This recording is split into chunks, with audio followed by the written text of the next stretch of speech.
အားလုံးပဲမင်္ဂလာပါရှင်ဒီနေ့ဗီဒီယိုလေးကတော့ဖုန်းအားသွင်းတဲ့အခါမှာကိုထားခြင်းတဲ့အတန်လေးမြည်အောင်ထားလို့ရတဲ့နည်းလမ်းလေးကိုပြပြပေးမှာပဲဖြစ်ပါတယ်ရှင်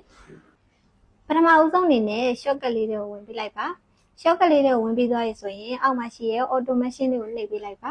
ပြီးရင်အပေါင်းလေးကိုနှိပ်ပေးလိုက်ပါရှင်ဒီနေရာမှာဖုန်းအားသွင်းမှာဆိုတော့အောက်လေးကိုနည်းနည်းဆွဲပြီးတော့ချက်ချဆိုတာလေးကိုနှိပ်ပေးလိုက်ပါပြီးရင် next လေးကိုနှိပ်ပေးလိုက်ပါရှင်ဒီနေရာမှာ speed test ဆိုတာလေးရှိရဲ့ speed test လေးကိုနှိပ်ပေးလိုက်ပါဒီ test ဆိုတဲ့နေရာလေးမှာကိုထားခြင်းတဲ့အတန်လေးကိုထားလို့ရပါပြီရှင်ဥပမာညီမကတော့ချက်ချင်းဆိုရတာလေးနဲ့စမ်းပြပေးပါမယ်ရှင်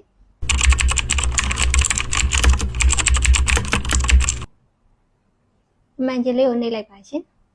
မှန်ကြီးလေးကိုနှိပ်ပြီးသွားပြီဆိုလို့ရှိရင်တရားလေးကိုနှိပ်လိုက်ပါရှင်နှိပ်ပြီးသွားလို့ရှိရင် automation ဆိုတာလေးရှိရဲ့ automation လေးကိုနှိပ်လိုက်ပါရှင်အပေါ်ဆုံးကဟာလေးကိုရွေးလိုက်ပါရှင်ပေါ်ဆုံးကဟာလေးရွေးပြီးသွားလို့ရှိရင်ဒီဘက်က dance ဆိုတာဟာလေးကိုနှိပ်လိုက်ပါရှင်ဒါဆိုရင်တော့ရသွားပါပြီရှင် Charging ကျွန်တော်တို့ဆိုင်လေးရဲ့ official page follower ဆိုရင် follower 2သိန်းနီးပါးရှိပါတယ်ရှင်ဆိုင်လေးစားလေးကတော့ရန်ကုန်တိုင်းဒေသကြီးကမာရွတ်မြို့နယ်လဲလန်းစင်တာရှိတဲတဲကလဲလန်းတင်လန်းထဲမှာဖွင့်လှစ်ပေးထားပါတယ်ရှင်